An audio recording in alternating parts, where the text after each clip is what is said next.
I don't have time. اللوك فظيعة أمورة يخرب بيت حلاوتي، كل يوم بحلو. تعالي معايا في الريل ده وانا هقولك في حاجات واساسيات وقواعد ثابته ما تحطيش نفسك فيها، عشان لو حطيتي نفسك فيها مش هتنجح. حاجات ما ينفعش تبقى موجوده في الراجل اللي هتتجوزيه. بسم الله الرحمن الرحيم. في بدايه الريل الله اكبر عليا، we don't have time.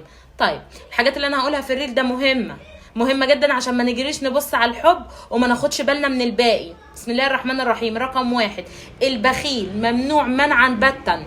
تروحي تتعرفي لي ولا تتجوزي واحد بخيل وتقولي بعد الجواز هبقى اظبطه واسستمه واعلمه وهيبقى يصرف وهبقى اخد مصروف، وتيجي مامتك تقعد جنبك هيتغير بعد الجواز وخالتك تقنع فيك عشان يخلصوا منيكي.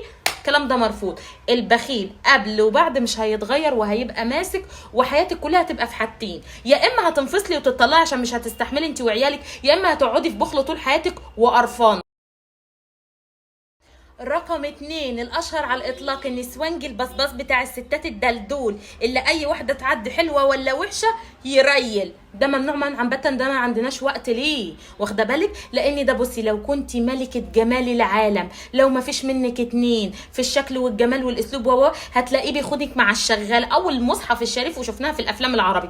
طب ايه السر؟ هل الشغاله كانت احلى؟ السر ان الراجل النسوانجي البخيل البصباص، الكلام اللي انا بقوله ده دلوقتي ملهمش علاج ولا حل. الحاجات دي ما ينفعش تبقى موجوده في الراجل. ما تروحيش تكتبي كتابك وتجري على الفستان الابيض وتستعدي للحفره اللي هتحطي نفسك فيها، ملهوش حل. ولا تحجزي معايا استشاره تقولي لي حلي، مش هحل. النسوانجي اللي بيراقب، طب ما كلهم بيبصوا يا امان، يبص، احنا مش ضد البص، احنا بنتكلم على اللي عنده استعداد يعمل علاقات ويتجوز عليكي ويمشي في الحرام ويزني والقرف ده كله. ده مرفوض رفض تام، ومن حالات الطلاق للضرر موجوده النسوانجي والبخيل، ناخد بالنا مع بعضينا.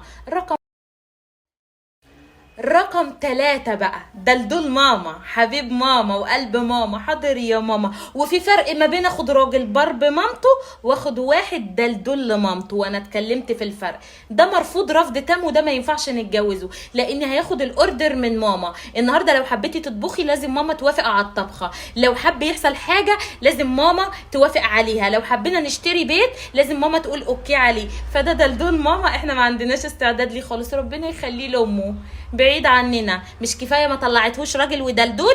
يلا مع السلامه هو امه. ده رقم 3. يبقى معانا البخيل النسوانجي دلدول ماما الشكاك. وده حادثا هتحصل طلاق، يا اما يطلقك ويطلعك بفضيحه وانت بنت ناس تبهدلي نفسك وتطلعي ها، واحنا عندنا ها، ما عنديش انا في المحتوى ها، لمي نفسك.